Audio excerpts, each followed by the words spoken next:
Градовите во Македонија секоја зима се меѓу светските рекордери по загаден воздух, а очекувањата за престојната сезона со состојбата со аерозагадувањето е да биде уште полоша со оглед на најавите за зголемена употреба на мазут и јаглен. 25 минути истражува зошто не постои централна акредитирана лабораторија која ќе го следи квалитетот на воздухот што го дишеме. Која е причината поради која од година во година во земјава умираат се поголем број на граѓани од загаден воздух, но и зошто досега никој не поднесе одговорност за нарушувањето на животната средина.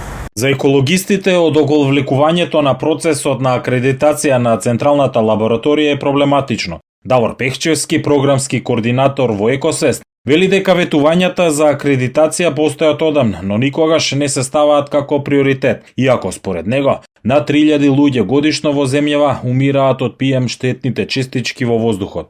Кај нас, ја би кажал, можеби најголем проблем е финансирањето. Кај нас секторот животна средина се става некако на маргините. Тоа веќе 30 години наназад е така. И се што е инвестирано во секторот животна средина, сектор природа што влегува во таму, аерозагадување, заштита на води, 95% можеби се грантови странски кои што се влезени во државава, а државниот буџет е минимален. Проблемот е што со грантовите се воспоставува системот, меѓутоа одржувањето паѓа после на државата и тука затајуваме. Немаме одржување на мерните станици, долго време имавме станици и инструменти кои што беа нефункционални во главниот град и во други градови. Слична ситуација мислам дека сега се случува со лабораторијата. Обезбедени се средства за да се воспостави таа лабораторија, меѓутоа за да стане оперативна, да биде акредитирана, треба и понатаму да се инвестира во неа. Финансиите се проблем, велите, или? Па финансиите се многу важен дел, многу важен фактор тука и дефинитивно кадровски сме доста слаби во сектор животна средина, не само на централно ниво, на локално ниво е тоа многу поизразено. Сега со измените на Законот за квалитет на воздух, треба секоја општина што има над 30.000 жители да направи план за подобрување на квалитетот на воздухот. Повеќето од тие општини немаат ни човек кој што работи конкретно на загадување на воздухот. Значи нема кој да го води тој процес, нема кој да го следи загадувањето. Некои од нив немаат ни мерни станици, ако немаме влезни податоци како ќе правиме план за намалување на загадувањето. Екологистот прецизно ги детектира кои се пропустите зошто акредитацијата на централната лабораторија не постои. Ние избегнуваме активно да го покажеме прстот кон граѓаните затоа што станува збор за работи кои што се диктираат од национални и некогаш и локални политики.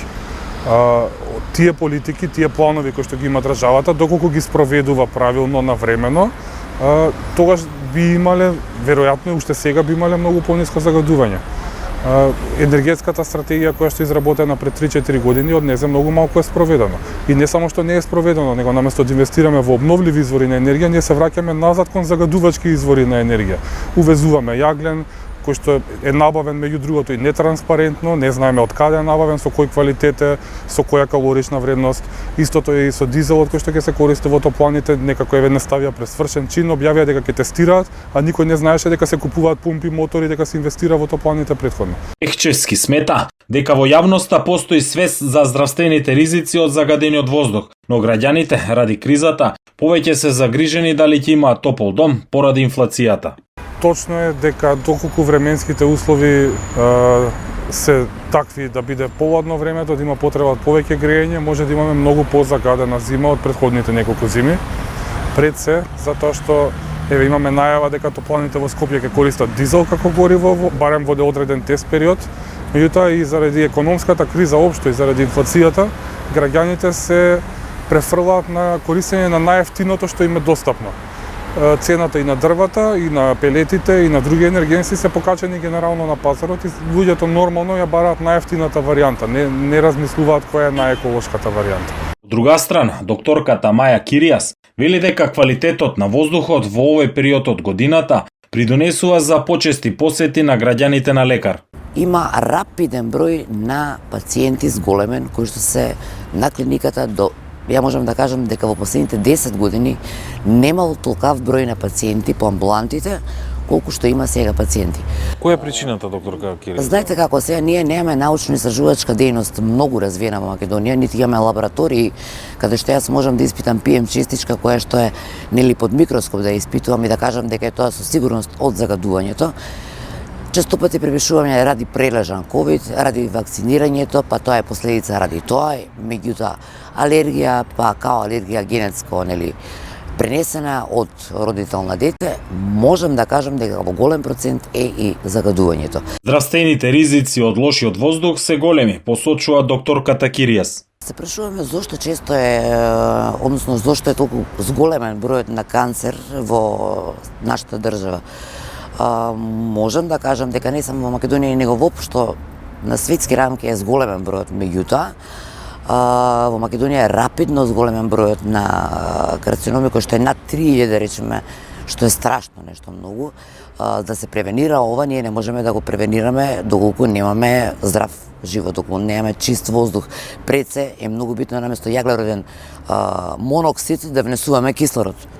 Она што е примерно е дека кроз нос, значи кога внесувате се тоа што го наведов, кога тоа низ алвеолите проаѓа, кога потоа оди низ крвотокот, па и кулминира со срцев, значи срцевата акција, се задржува белодробието, значи секако дека сето ова прави последици во и кардиоваскуларни болести и кардиоваскуларни болести и метаболни промени и диабет.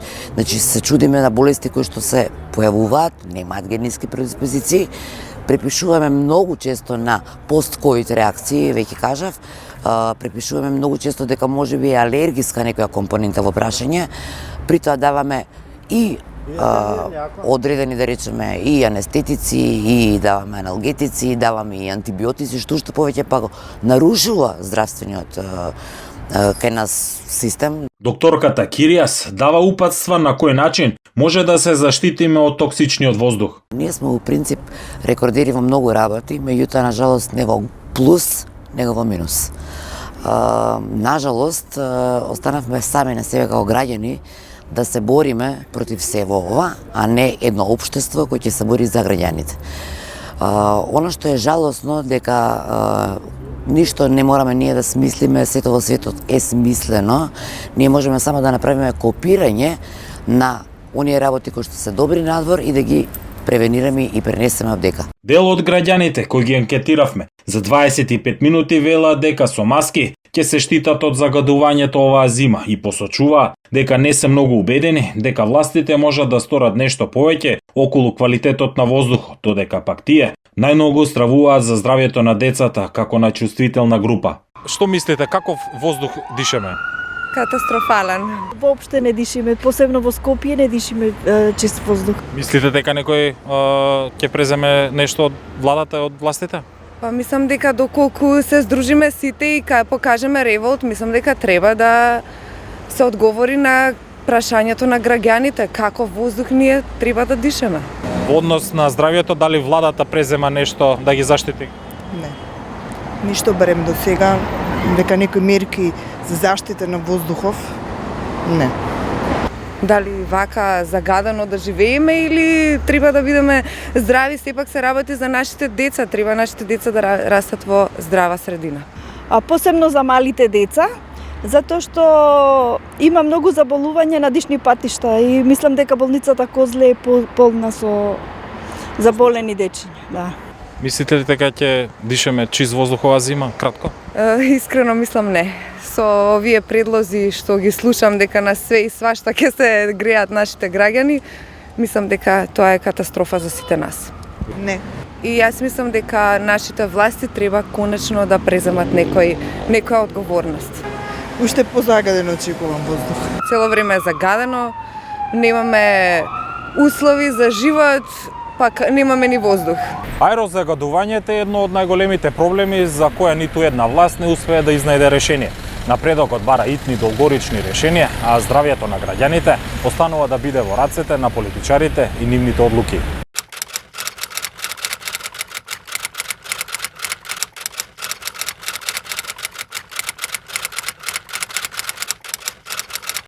Господјо Шукова, вие сте државна секретарка во Министерството за екологија.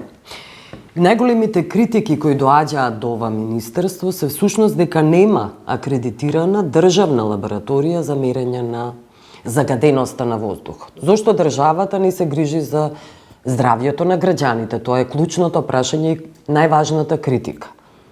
Добро, вака. Министерството управува со Централната лабораторија за животна средина. Не е точно дека не се грижи за загадувањето на воздухот, бидејќи постои автоматски мониторинг систем кој што секојдневно ги следи концентрациите на загадувачки материи во воздухот. Но државна лабораторија нема. Државната лабораторија се спрема за акредитирање на методи за следење. Колку време се спрема? Се извинувам. Па, вака да ви кажам, последниве 2 години акредитиравме методи за води.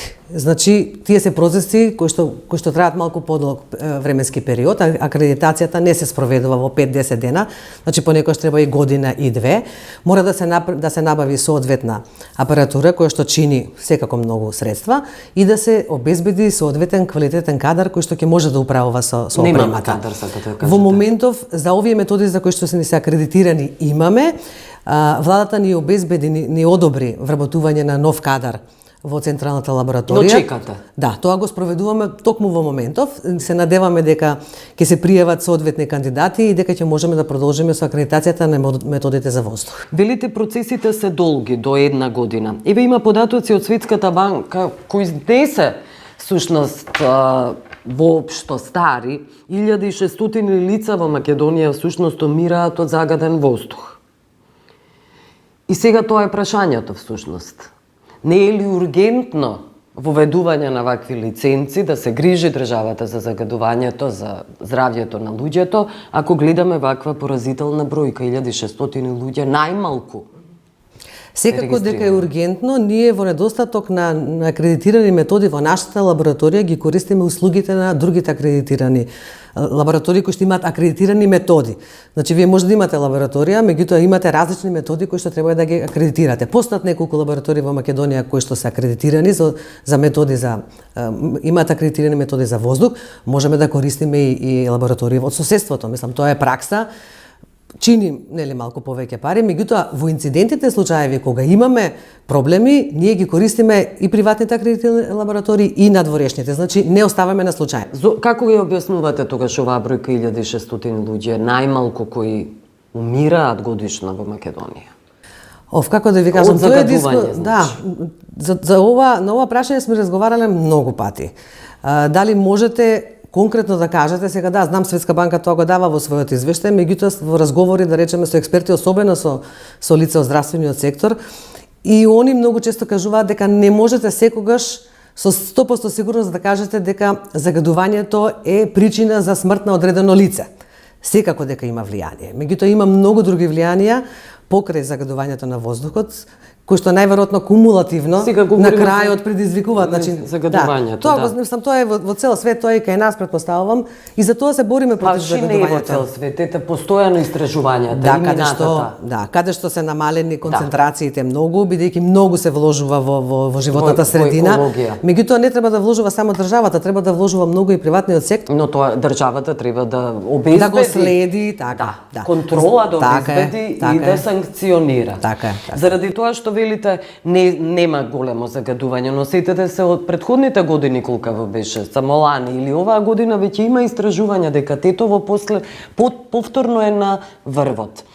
Да, ќе има, мислам и ние очекуваме дека ќе има зголемени концентрации секако во зимскиот период. Кој ќе сноси таа одговорност е прашањето? Кој ќе сноси таа одговорност? Многу се факторите за загадување. Последните истражувања што се прават не само од нашите институции, него и малку и пошироко покажуваат, да речеме, дека домакинствата на вистина се голем извор на загадување. И не може контрола да се воспостави. Државата е немоćна, граѓаните да ги контролира, да им помогне. Ние можеме да се обидеме да подигнеме јавната свест. На кој начин домаќинствата? Мора да го променат начинот на затоплување. Значи дрвата се уште се голем фактор кој што предизвикуваат пластика. Тоа не сакам ни да го зборувам, мислам, знаете дека тоа е факт. Е факт. Тоа се обидуваме, апелираме постојано, инспекторатот апелира постојано. Значи се гори. Не може ли наместо да апелирате да вложите како држава, вие сте државна секретарка, да инициирате всушност поголеми пари, поголеми фондови за оние социјални категории кои не можат поинаку да се затоплуваат и користат пластика. И зашто и вие велите е факт. А добро вложуваме, субвенции има. Години наназад има субвенции и на државно ниво и на локално ниво. Зашто тогаш се случува и еве и волку да има загадување огромно и да има огромен број на луѓе кои умираат годишно? Кои што едноставно не ги слушаат препораките и едноставно продолжуваат да се затоплуваат Значи, на она што граѓаните се виновни? Не, граѓаните се виновни. Тоа се најверојатно изолирани случаеви. Меѓутоа, мора, значи не знам како да ви кажам, мора многу да се работи на јавната свест. Тоа државата треба да го прави. Тоа државата го прави, Значи, постојано го прави. Да. Почна и општините да го прават. Ако го прави, нема да се случува ова Почна огромно и општините да го прават сериозно, бидејќи да речеме до пред некоја година немаше субвенции, не знам, за набавка на клима уреди, за замена на системите за затоплување. Државата неколку години поред финансираше голема програма, преку 100 милиони евра за замена на системите за затоплување во јавните објекти. Значи тоа е нашата надлежност, да речем. Еве оваа година, заради која нели има енергетска криза, знаете и сами, веќе има најави дека повторно ќе се употребува и мазут, и дизел и така натаму. Тоа се големи загадувачи. Тоа се индустријските капацитети, односно инсталациите, веќе и неколку барања се пристигнати во министерството. Ставот на министерството е следниот. Ние ја усогласивме европското законодавство, го усогласивме и го транспониравме во македонското. И таму се точно утврдени условите како треба да работат индустријските капацитети. Но тие тоа не го почитуваат. Не, има добиено интегрирани дозволи во кои што точно се утврдени условите како треба да работат и каков тип на гориво можат да користат. Секоја промена што сакаат да ја побараат, секоја промена треба да го информираат министерството и да добијат дополнување на интеграната дозвола во која што точно ќе бидат утврдени условите под кои што можат да користат, пример да речеме мазот или дизел, пошто најавите се за мазот или дизел како замена за гасот, да речеме. Така, колку фирми сте казниле? Заради тоа што не гледаме казни, свесни сте за тоа. Казнува Државниот инспекторат за животна средина, не казнува министерството, значи тоа е нивна надлежност, ние имаме надлежност на политиките и носењето на законите, меѓутоа спроведувањето го прави Државниот инспекторат. Така, но треба се грижите за спроведување, заради тоа и сте Министерство за екологија. Добро, ние сме во постојан контакт со инспекторатот за животна средина. Не знам да ви кажам во моментов. Значи, они имаат континуирани контроли во сите области. Факт е дека треба да има повеќе инспектори во Државниот инспекторат за животна средина. Знам дека се прават напори. Мислам дека има сега одобрени некои нови вработувања. Јас се надевам дека тоа ќе го спроведат и ќе ги зајакнат своите капацитети. Да. Тоа е, да, така функционира државата. Со партиски вработувања, всушност, има недостиг на кадар. Добро, сега тоа нема да го коментирам. Добро. И знаете како, лани државниот ревизор минатата година од 10 препораки кажал дека само една е спроведена, дека немате доволно средства всушност, вие како министерство, нели е ви државниот инспекторат. Нема стручен постојан кадар и за тоа говорите вие. Мерењата се вршат нередовно, нецелосно и така натаму. Прашањето е зошто најмалку всушност се дава на животната средина. Па добро, не би рекла дека најмалку се дава нашиот буџетот. Да, нашиот буџет изминативе неколку години се зголеми за дупло. Се зголеми и надоместоците кои што ги прибираме согласно законите за животна средина и ги пласираме назад, кон општините ги пласираме кон. Но не сте задоволни повторно во интервју. Голем дел од надоместоците кои што ги собира, треба да ги собира министерството, де факто се уплаќаат во централниот буџет. Сега тие на некој начин секако пристигнуваат во министерството, но не во целост. Се прибираат доста средства во животната средина. Колкава е таа сума? На надоместоците, па проценките се некаде од 300 до 500 милиони денари на годишно ниво. А колкава е сумата, еве, ако кажам? Она што пристигнува во министерството до минатата година, додека го немаше надоместокот за пластични кеси, некаде околу 70 до 80 милиони денари, сега со надоместокот на пластични кеси, мислам дека годишно ниво ќе биде некаде околу 200 милиони директно што доаѓаат на наменската сметка на министерството, другото оди во централен буџет. Од сите закони од областа на животот. И оние пари кои се извојуваат за онаа администрација за која говориме дека е партиска, мастодонска, всушност се многу поголеми отколку вложувањата. Во животна средина односот на платите на вработените и однос на капиталните расходи не е баш таков. Значи капиталните расходи преку кои што инвестираме проекти од област на животна средина. За за Се може државата. генерално, не знам, за министерството знам дека капиталните расходи се неколку пати поголеми него платите за вработените. А она што јас го гледам генерално како проблем е дека голем дел од овие надлежности не се надлежност на државата, него се надлежност на единиците на локална самоуправа. А општините не се државата. Па се општините Мора се да посебен се едно ниво на управување, ме разбирате, и по законите ги имаат надлежностите. И сега Но државата има прашањето надлежности, се извинувам што ве прекинам, државата има надлежности да ги контролира тие општини. ние секако како ги работат. контролирам и тоа почнавме малку посериозно да го правиме последниве 2-3 години. Значи ги посетуваме општините, формиравме комисија која што ги посетува општините и ја прати како ги спроведуваат законите од областа на животна средина. Сега во некои општини резултатите се подобруваат, во некои општини се уште се поразителни резултатите и таму даваме конкретно им даваме насоки на општините како да се го подобрат начин на управување во делот на животна средина. Ние не се мешаме во други. Тетово е една од тие општини, претпоставам. Кои се другите?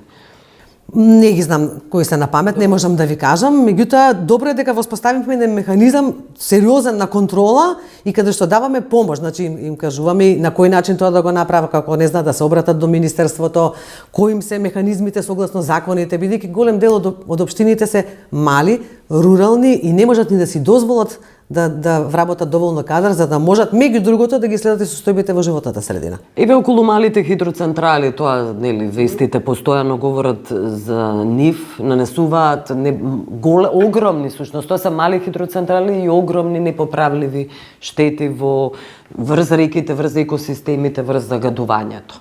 И сега Маврово остана, Шар планина е веќе менаџирана во тој поглед, но Маврово остана со малите хидроцентрали да нанесува штети. За овој проблем за малите хидроелектрани во Национален парк Маврово се зборува подолго време. Меѓутоа се зборува и подолго време дека таму треба да настане репрогласување на Националниот парк. И во постапката на репрогласување, значи очекуваме дека Националниот парк ја направи конечно студијата за репрогласување за да можеме точно да утврдиме што се случува и да дадеме препораки. Не знаете што се случува се уште. Знаеме што се случува, мислам секако ги знаеме состојбите, меѓутоа процедури се согласно закон. Кои се состојбите за кои сте загрижени? Во однос на малите хидро? Да. Па не беше толку сериозна состојбата во Маврово колку што беше сериозна во Шар планина и таму владата донесе веднаш одлука бидејќи беше во постапката на прогласување на Националниот парк Шар планина.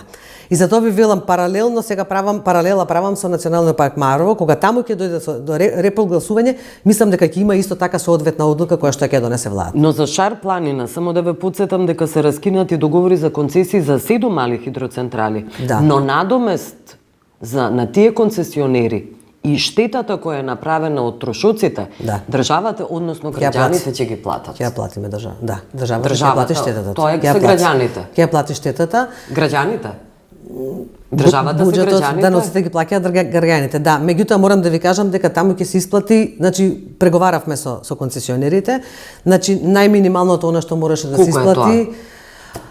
Па мислам дека сега ајде да не калкулирам со бројка, мислам дека беше меѓу 60 и 70 милиони денари, значи не зборуваме за преголеми пари. За сите. Да, но тоа се доволно многу големи пари за, знаете, за една сиромашна држава. Дека ќе биде многу повеќе, меѓутоа мислам дека направивме добри преговори, мислам дека штетата е минимална во однос на тоа што инвестира концесионерите во Шар планина. Многу зависеше и од нивото до каде се стигнати. Секако најголемиот дел од нив повеќе работеа документација, многу беа на почетокот, среќа, што немаше градби, инаку штетата ќе беше многу поголема. Но штетата пак ја плаќаат граѓаните за тоа. Секако. Да. Ви благодарам за овој разговор. Молам.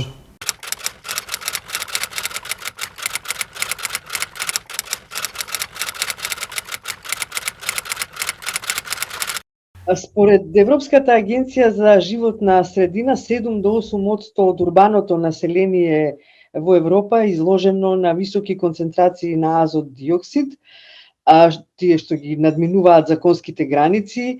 13 до 19% од европејците се загадени, да речам, со ситните честички PM10, а 6 до 8 со многу фините честички, тие што се PM2,5, ако не се лажам. И тоа предизвикува околу 350.000 годишно предвремени смртни случаи. Во земјите членки на Унијата ова загадување најмногу се должи на авио и автосообраќајот, на грејењето и се разбира на големите индустрии. Пресметано е дека Светската здравствена организација пресметала дека доколку се почитуваа овие стандарди кои што ги препорачува Светската здравствена организација, дека бројот на предвремени смртни случаи во 2019 година би бил помал за 72%. И тоа споредено со 2005 година, што е, значи, навистина една значителна бројка.